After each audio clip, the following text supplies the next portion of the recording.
নমস্কার বন্ধু, আমি সন্দীপ। আপনারা দেখছেন আমার চ্যানেল জিএসএম টেকনিক্যাল সন্দীপ। আজকে আপনাদের কাছে অন্য দিনের মতন একটা কনসেপ্ট নিয়ে এসেছি মোবাইল রিপেয়ারিং এর উপরে। আপনারা হয়তো আমি এখানে হেডিংটা লেখার জায়গা নেই, এই জন্য আমি হেডিংটা বলে দিচ্ছি। এটা হচ্ছে একটা লাইট এবং গ্রাফিক্স, লাইট অ্যান্ড গ্রাফিক্সের একটা ডায়াগ্রাম আমি এখানে মেনলি ভাবে বোঝাতে চলেছি। যে একটা মোবাইল অনেক সময় আসে কি মোবাইলের ক্ষেত্রে লাইট আসে না বা গ্রাফিক্স আসে না, বা কি কারণের জন্য আসে না, বা কিভাবে কাজ করে লাইট গ্রাফিক্স, সেটা আমি এখানে আলোচনা করবো আজকের বিষয়। তা আলোচনা করার আগে আমি কিছু কথা আমি বলে দিই। আমি যে লাইট আর গ্রাফিক্সটা আলোচনা করবো, এটা যদি কেউ মন দিয়ে একটু দেখে, বা হয়তো দেখার পরে স্কিপ না করে দেখে, বা হয়তো রিটার্ন আরেকবার কেউ যদি দেখে, তাহলে অবশ্যই তোমাদের কাছে দোকানে আসা কাজ লাইট অ্যান্ড গ্রাফিক্সের অবশ্যই সলিউশন করতে পারবেন। আমরা এই ক্লাসটার পরে রিসেন্ট ইয়ারে একটা প্র্যাকটিক্যাল ভিডিও আমরা আমাদের চ্যানেলে দেবো। এটা যদি কেউ দেখে ভালো করে, অবশ্যই প্র্যাকটিক্যাল ভিডিওটা সে দেখবে। আরেকটা কথা, যে আপনারা আমার ভিডিও দেখেন, অবশ্যই আমরা দেখতে পাই, ভিউ আমার হয়, কিন্তু সে অনুযায়ী কমেন্ট আসে না। কারণ দেখুন, কমেন্ট আপনারা অবশ্যই করবেন প্লিজ, এটা আমি অনুরোধ করে বলছি। কমেন্ট করবেন, কমেন্ট না করলে আমাদের ভিডিও যে মোটিভেটটা আমাদের বাড়ে না। তাহলে ঠিক আছে, বেশি কথা না বাড়িয়ে আমি শুরু করা যাক ক্লাস। দেখুন, আমি এখানে একটা এলসিডি কানেক্টর নিয়েছি আর একটা সিপিইউ, এই সাইডেও একটা সিপিইউ। সিপিইউ কি হচ্ছে, যে আমি এই সাইড আর এই সাইড একটাই সিপিইউ হয়। সিপিইউটাকে আমরা দু সাইডে দেখেছি, একই জায়গায় লাইন না আসার না, একটা সাইডে লাইন জায়গা না থাকার জন্য আমি দু সাইডে সিপিইউ নিয়েছি। এ হচ্ছে আমার সিপিইউ, এ হচ্ছে আমার লাইট আইসি, হচ্ছে আমার এলসিডি আইসি বা গ্রাফিক্স আইসি। তা এটা অ্যাকচুয়ালি গ্রাফিক্স আইসি বা এলসিডি আইসি বলে, কিন্তু ভোল্টেজ রেগুলেটর আইসি, মানে এখান থেকে ভোল্টেজ বেরোয়। তো আমি ক্লাসটা করলে বুঝতে পারবেন। আর এ হচ্ছে আমার পাওয়ার আইসি। তাহলে এই হচ্ছে আমার মেনলি এই সার্কিটের এদের ভূমিকা থাকে সবচেয়ে মেন, এইটার উপর ডিপেন্ড করে এই সার্কিটটা কাজ করে, লাইট অ্যান্ড গ্রাফিক্স। তাহলে যখন একটা মোবাইলের ক্ষেত্রে লাইট আসে না বা টোটালি ব্ল্যাঙ্ক থাকে, তখন কি হয়, প্রথমে আমাদের মোবাইল থেকে বোর্ডটাকে আলাদা করতে হবে। আলাদা করার পরে কোল টেস্টিং এ জিআর ভ্যালু দেখতে হবে প্রত্যেকটা পয়েন্টে। জিআর ভ্যালু অবশ্যই তোমরা জানো, রিভার্স বায়াসে সবসময়ের জন্য জিআর ভ্যালু মাপা হয়, রিভার্স বায়াসে মাপা হয়। ব্ল্যাক পোর্ট কম্পোনেন্টসের জায়গায় রেড পোর্ট মোবাইলের কোনো গ্রাউন্ড পজিশনে টাচ করতে হয়, সেভাবে জিআর ভ্যালু মাপতে হয়। তাহলে অবশ্যই তোমরা সবাই জানো যে জিআর ভ্যালু কি করে মাপতে হয়।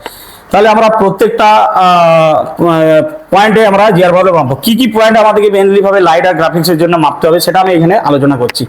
দেখুন, ডিসপ্লে যে কানেক্টর আছে, ডিসপ্লে কানেক্টরের কাছে প্রথমে আমাদেরকে মাপতে হবে যে এমআইপিআই লাইন, মানে এই যে ডুয়েল কয়েল আছে, এই যে আমরা এইখানে ডুয়েল কয়েল, এই যে একটা ডুয়েল কয়েল, দুটো, তিনটে, চারটে, টোটাল পাঁচটা যে ডুয়েল কয়েল আছে, পাঁচটা ডুয়েল কয়েল থেকে 5 দুগুণে 10টা টোটাল ভাবে লাইন দেয়। এবং প্রত্যেকটা ডুয়েল কয়েলের জিআর মাপতে হবে, এবং প্রত্যেকটা ডুয়েল কয়েলের জিআর একটা মোটামুটি ভাবে অ্যাকুরেট হবে। আমি এখানে কোনো জিআর এর ব্যাপার বলছি না, কারণ জিআর এর মান সব মোবাইলের সমান হয় না, এই জন্য আমি কোনো আলোচনা করছি না কত জিআর আসবে। কিন্তু হ্যাঁ, আমি এইটাকে বলতে পারি যে একটা পয়েন্টে যা জিআর আসবে, আমি ধরে নাও একটা পয়েন্টে 480 আসছে, তার মানে প্রত্যেকটাই 480 আসবে। কিন্তু হ্যাঁ, কিছু কম বেশি হতে পারে, 480 জায়গায় 479 বা 481 বা 482 বা 487 এরকম আসতে পারে কিছু কিছু। কিন্তু হ্যাঁ, জেনে রাখবে যে একটা ডুয়েল কয়েলের আন্ডারে যে দুটো পয়েন্ট যাচ্ছে, তার জিআর কিন্তু একবারে সমান থাকবে, হয় 1 কম বেশি হবে। তাহলে বুঝতে পেরেছো জিআর ব্যাপারটা। আমার 5 দুগুণে 10টা লাইনকে জিআর মাপতে হবে, যেটা মিপি লাইন থেকে আসছে, মিপি বলা হয়, মিপি। আর মাপতে হবে আইডি 0, আইডি 1, এখানেও একটা জিআর থাকবে, কিন্তু এটা জিআর সবসময় এটার থেকে একটু হাই হবে, ঠিক আছে। এরপরে মাপতে হবে ভিএসএন আর ভিএসপি, ভিএসএন আর ভিএসপি ভিএসএন কথাটার অর্থ হলো নেগেটিভ ভোল্টেজ, ভিএসপি পজিটিভ ভোল্টেজ। তা এই জন্য ভিএসএন ভিএসপি বলছি, যেমন এখানে ভিএসএন নেগেটিভ 5.9 ভোল্ট, মানে অ্যাপ্রোচ একটা 5.8 থেকে 5.9 বা 6.0 এই সময় একটা ভোল্টেজ আছে। ভিএসপি এর ক্ষেত্রে পজিটিভ, ভিএসএন এর ক্ষেত্রে নেগেটিভ ভোল্টেজ। তাহলে ভিএসএন এর ক্ষেত্রে নেগেটিভ ভোল্টেজ মাপার সময় এইখানে জিআরটা কিন্তু একটু আলাদা হবে। সমস্ত জিআর আমরা রিভার্স বায়াসে মেপেছি, কিন্তু ভিএসএন একটু ফরওয়ার্ড বায়াসে মাপতে হবে। ফরওয়ার্ড বায়াস হচ্ছে লাল প্রোডটাকে রাখতে হবে কম্পোনেন্টসের জায়গায়, মানে পয়েন্টের জায়গায়, আর ব্ল্যাক প্রোডটা রাখতে হবে মানে নেগেটিভের, মোবাইলের নেগেটিভের জায়গায়। কারণ এটা হচ্ছে ফরওয়ার্ড বায়াস, এর মধ্যে মাইনাস ভোল্টেজ আছে, এই জন্য আমরা ফরওয়ার্ড বায়াসে মাপবো। এই পয়েন্টের মধ্যে শুধুমাত্র একটাই পয়েন্ট, যেটা হচ্ছে মনে রাখবে ভিএসএন উল্টো দিকে মাপতে হবে। তাহলে ভিএসএন ভিএসপি ID1 ID0 আর দোষটা মিপি লাইন। ওকে, জিআর মাপার পর এই সমস্ত লাইন কিন্তু কখনোই ওয়েল আসা চলবে না মিটারে, আর বিপ সাউন্ড আসা চলবে না, তাহলে প্রবলেম। এরপর এই সাইডে যেটা আছে ডিএসআই, আইএনটি ইনক্রিপ্ট লাইন, তারপরে রিসেট লাইন, তারপরে টি লাইন। এই তিনটে লাইনকে অবশ্যই জিআর মাপতে হবে, কিন্তু এদের জিআর একটু বেশি হবে তাদের থেকে, মিপি লাইনের থেকে একটু জিআর বেশি হবে, এটা ধরে রাখো। জিআর এর মান আমি বলছি না, এগুলো মাপতে হবে জিআর, এগুলোর মধ্যে ওয়েল আর গ্রাউন্ড আসা চলবে না, ঠিক আছে। তার সঙ্গে ভি এর 1.8 ভোল্টেজের লাইনে জিআর দেখতে হবে।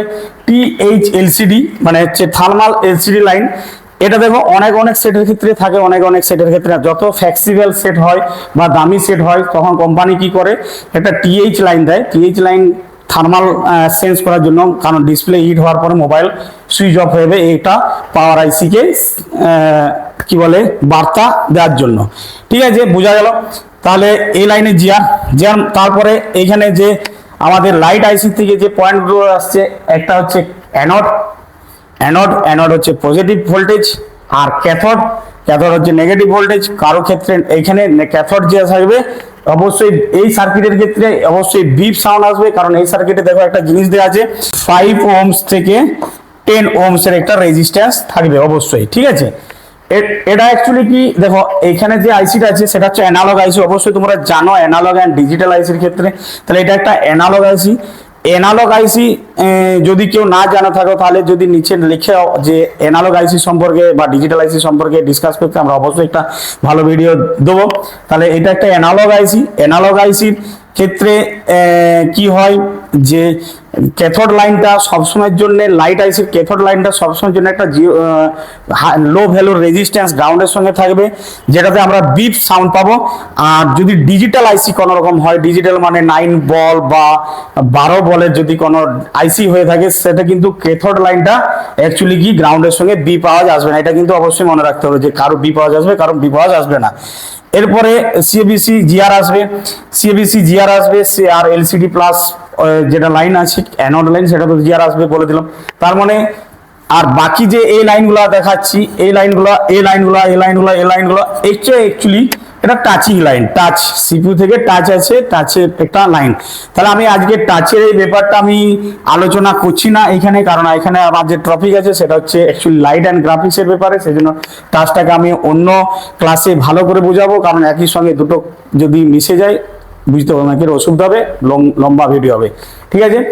তাহলে বোঝা গেল যে আমার এলসিডি পয়েন্টের ক্ষেত্রে জিআর কি আসবে, 10টা মিপি লাইন, দুটো আইডি লাইন 12টা, দুটো গ্রাফিক্স ভোল্টেজ ভিএসএন ভিএসপি 12 আর 2 14টা, আর এখানে 3টা আমাদের এলসিডি সিপিইউ কে যাচ্ছে এলসিডি লাইন, যে সেই 3টা যোগ করে 14 3 17টা, আর এখানে ভি রেজ একটা লাইন আছে, যেটা ভোল্টেজ আছে পাওয়ার আইসি থেকে, সেটা হচ্ছে 18 লাইন।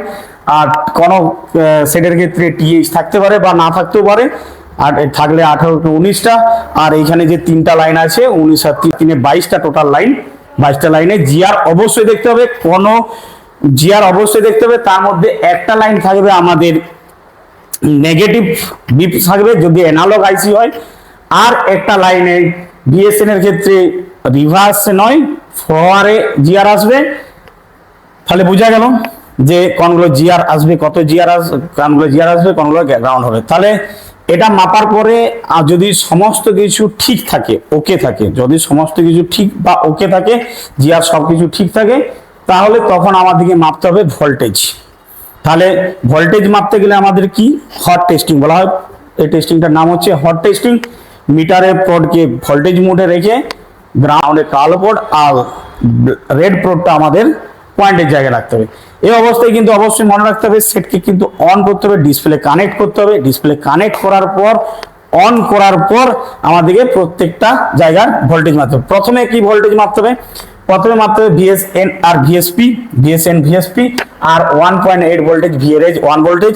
মিডিয়াটেকের ক্ষেত্রে এটা ভিএরএজটা ভিআইও 1.8 হয়ে যায়, ঠিক আছে।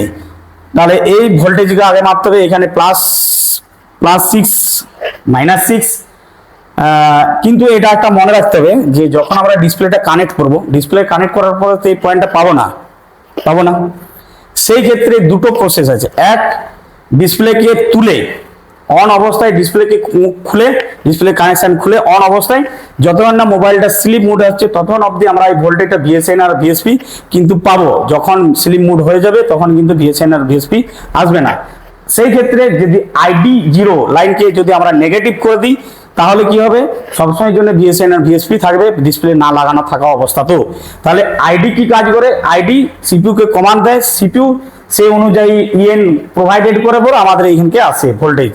এবারে ভিএসএন ভিএসপি তৈরি যদি না হয় সেই ক্ষেত্রে কি হয়? তাহলে আমরা এখানে আগে বলে নিই ভিএসএন ভিএসপি আর ভিএরএজ 1.8 ভোল্টেজ আর রিসেট 1.8 ভোল্টেজ আমাদেরকে অবশ্যই লক্ষ্য করতে হবে। আর এই যে কানেকশন যদি আমাদের জিআরএ এই সমস্ত কানেকশন এমইপি লাইনে থেকে থাকে তাহলে অবশ্যই তো আমাদের বুঝতে হবে যে আমাদের সিপিইউর সঙ্গে কানেকশন আছে কিন্তু এখানে ভোল্টেজ আসে না, খুব কম পরিমাণের ভোল্টেজ আছে কিন্তু এটার মধ্যে ফ্রিকোয়েন্সি আছে। এই ফ্রিকোয়েন্সি অ্যাকচুয়ালি কি মাপতে গেলে অবশ্যই ডিএসও দরকার আছে। ডিএসও না হলে এই ফ্রিকোয়েন্সি মাপা যায় না। হালকা পরিমাণে পয়েন্ট পরে এদের ভোল্টেজ আসে।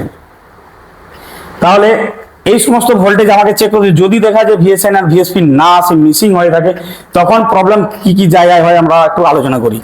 এই সমস্ত এই ভিএসএন ভিএসপি না বেরোনোর কারণ হয় লাইট আইসি, গ্রাফিক্স আইসি, ফ্লাই ক্যাপাসিটার। কারণ ফ্লাই ক্যাপাসিটার মাইনাস ভোল্টেজ তৈরি করে। ফ্লাই ক্যাপাসিটার এখানে মাইনাস ভোল্টেজের ভূমিকা নেয়। এখানে serial clock and serial data 1.8 voltage pull up resistance দিয়ে পর একটা ভিআইও 1.8 ভোল্টেজ দেওয়া হয়েছে বা ভিএরএজ 1.8 ভোল্টেজ দিয়ে পুল আপ করা হয়েছে যা সিরিয়াল ক্লক অ্যান্ড সিরিয়াল ডাটাকে ভোল্টেজ দেওয়ার জন্য।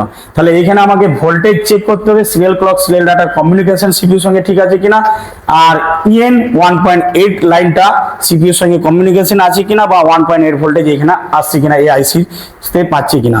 যদি দেখা যায় এই ভোল্টেজ না আসে, কোনো ভোল্টেজ ব্রেক থাকে, তাহলে ভিএসএন ভিএসপি তৈরি হবে না। আইসি খারাপ হলে ভিএসএন ভিএসপি তৈরি হবে না। ফ্লাই ক্যাপাসিটার যদি খারাপ হয় তাহলে ভিএসএন তৈরি হবে না। ইএন 1.8 ভোল্টেজ একটা নেগেটিভের জন্য থাকে, একটা পজিটিভের জন্য থাকে। এই নেগেটিভ কেটে গেলে নেগেটিভ ভোল্টেজ তৈরি হবে না, পজিটিভ কেটে গেলে পজিটিভ ভোল্টেজ তৈরি হবে না। আর এসএলসি বা serial clock and serial data protocol line, এই দুটো লাইন যে কোনো একটা গোলমাল হলে কেটে থাকলে কিন্তু দুটো ভোল্টেজই টোটাল তৈরি হবে না।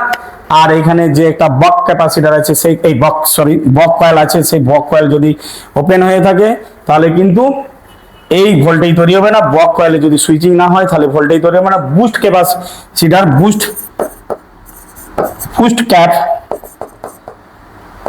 বুস্ট ক্যাপ যদি শর্ট হয়ে থাকে তাহলে কিন্তু ভোল্টেজ কখনোই তৈরি হবে না, এখানে কোনো ভোল্টেজ তৈরি হবে। তাহলে আমার দিকে এই ভোল্টেজ আসার আগে যদি না আসে তখন আমার দিকে কি কি চেক করবো আরেকবার নতুন করে বলে দিই, ভালো করে মনে রাখো। এক হচ্ছে EN negative, EN positive, serial clock serial data, boost capacitor, IC, fly cap, boost cap, আর রেজিস্ট্যান্সে যে একটা 1K রেজিস্ট্যান্স, 1K কিলো ওহমসের একটা রেজিস্ট্যান্স যেখানে ভোল্টেজ যায়। আর তার এটা কিন্তু অবশ্যই দেখতে হবে এই ভোল্টেজ এর পেছনে। তাহলে বোঝা গেল। আর ভিএরএজ 1.8 ভোল্টেজ, ভিএরএজ 1.8 ভোল্টেজ যদি না আসে তাহলে পাওয়ার আইসি থেকে ওপেন থাকবে, তাহলে পাওয়ার আইসিটা অবশ্যই দেখতে হবে। কারণ অনেক সময় কি হয় আমরা জিআর দেখতে পাই কিন্তু অনেক সময় ভোল্টেজ না আসতে পারে, কারণ ওই সেকশনকে অ্যাক্টিভ করার জন্য অন্য সাইডে ওই আইসিকে ভোল্টেজ দেয়, এই জন্য ওই সেকশন অ্যাক্টিভ হয়। তো আমরা জিআর দেখলে যে ভোল্টেজ আসবে এটা কোনো মানে নেই। অবশ্যই জিআর এবং ভোল্টেজ দুটোই একই সঙ্গে চাই, একই অবস্থায়। তাহলে বোঝা গেল যে আমাদের এটা হওয়ার পর আমাদের গ্রাফিক্স অবশ্যই আসবে। গ্রাফিক্স আসার পর গ্রাফিক্স যখনই এসে যাবে তখন মোবাইলের কি কাজ হয়, গ্রাফিক্স আসার পরে যখন ডিসপ্লেতে গ্রাফিক্স এসে তখন PWM বা CABC এই লাইনটা 1.8 ভোল্টেজ লাইট আইসিকে দেয়। এটা EN হিসাবে কাজ করে, EN আইসির EN হিসাবে কাজ করে। তাহলে আইসির যখন EN হিসাবে কাজ করে, উপর থেকে যে ভোল্টেজ থাকছে 4 ভিপিএইচ ভোল্টেজ এইখানে এসে ইন হচ্ছে, এখানে ব্লক ক্যাপাসিটর হয়ে SW সুইচিং হচ্ছে, ডায়োড হয়ে ফরওয়ার্ড বায়াসে ভোল্টেজ বেরোচ্ছে, বুস্ট ক্যাপে বুস্ট করছে ভোল্টেজ, তারপরে সেই ভোল্টেজ এখানে ভোল্টেজ বেরোচ্ছে একটা 0 ওহমসের রেজিস্ট্যান্স দিয়ে 20 থেকে 40 ভোল্টেজ পর্যন্ত বেরোয়। কিন্তু এই ভোল্টেজ যাওয়ার পরে কিন্তু লাইট আসবে না, লাইট আসবে যখনই নেগেটিভের সঙ্গে কানেকশন থাকবে, নেগেটিভের সঙ্গে মানে ক্যাথোড লাইন ডিসপ্লের সঙ্গে কানেক্টেড থাকবে, এই রেজিস্ট্যান্স ওকে থাকবে, তখনই আসবে। কারণ নেগেটিভ ক্যাথোড অ্যানোড চলে গেলেও ক্যাথোডের ভূমিকা অবশ্যই থাকে, ক্যাথোড না হলে লাইট জ্বলবে না। তাহলে বুঝতে পারছো, লাইট জ্বলতে গেলে প্রথমে CABC তে আমাদের EN ইনপুট হবে, ইনপুট হওয়ার পর ভোল্টেজ সার্কিট যদি সুইচিং হয়ে থাকে তাহলে অবশ্যই সেই সুইচিং হয়ে পজিটিভ ভোল্টেজ বেরোবে, আর ক্যাথোড লাইনের নেগেটিভ একটা ভোল্টেজ যাবে, যা আমাদের LCD জ্বালাতে সাহায্য করবে। তাহলে বোঝা গেল যে আগে ভূমিকা গ্রাফিক্স, তারপরে ভূমিকা হচ্ছে লাইট। ক্লিয়ার? তাহলে এই ক্ষেত্রে কিছু সময় যখন আমাদের SLC serial clock and serial data দুটোর মধ্যে যে কোনো একটা বা দুটোই যদি কেটে যায়, সেই ক্ষেত্রে একটা বাইপাস করা যায়। কারণ এটা প্রোটোকল লাইন, CPU তো তুলতেই হবে, সবাই তো জানো, কেটে গেলে। কিন্তু হ্যাঁ, CPU না তুললেও কিন্তু আমরা একটা বাইপাস করতে পারবো। আর EN এটা তো CPU দিচ্ছে, কারণ CPU থেকে এই গ্রাফিক্সটা EN করছে। যদি আমরা EN কেটে যায় সেটাও আমরা বাইপাস করতে পারবো। রিসেট লাইন এটাও যদি কেটে যায় এটাকেও আমরা বাইপাস করতে পারবো। এবং এখানে মিপি লাইন, যে data 1, data 0, data 2, negative positive, এই যে লাইনগুলো আছে এগুলাও যদি কেটে যায় সেটাকেও কিন্তু আমরা বাইপাস অবশ্যই করতে পারবো। বা ID 0 যদি কেটে যায় সেটাকেও বাইপাস করা যায়, VRH 1.8 কেটে গেলেও বাইপাস করা যায়।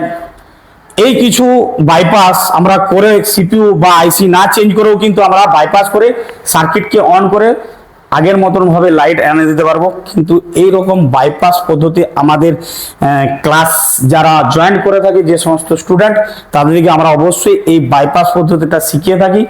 যদি এরকম টাইপের অনেক সার্কিট আমরা বাইপাস বা জাম্পার বা শর্টকাট করে থাকি, এরকম শর্টকাট বা বাইপাস টাইপের সার্কিট স্টার্ট যদি জানতে হয় তাহলে আমাদের ইনস্টিটিউটে এসে অ্যাডমিশন নিতে হবে।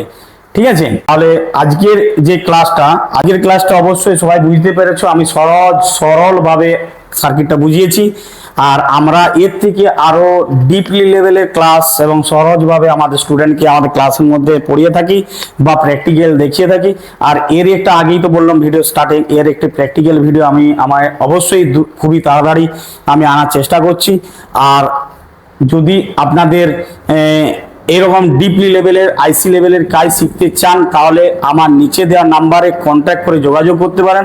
আমাদের নতুন এখন যে একটা ব্যাচ চলছে, নতুন যে ব্যাচটা আমাদের শুরু হতে চলেছে নেক্সট মাস, মানে হচ্ছে মে মাসের 20 তারিখে আমাদের একটা নতুন ব্যাচ শুরু হতে চলেছে, যার অ্যাডমিশন এখন খোলা আছে। আপনারা যে কোনো টাইমে কল করে অ্যাডমিশন নিতে পারেন। ঠিক আছে? নমস্কার। আজকের ভিডিও এখানে। পরবর্তী ভিডিও দেখার জন্য আমার চ্যানেলকে লাইক এবং সাবস্ক্রাইব করবেন এবং কমেন্ট দিতে অবশ্যই ভুলবেন না। আর নেক্সট ভিডিওটা এরকম টাইপের একটা রোমাঞ্চক ভিডিও হতে চলেছে। নমস্কার।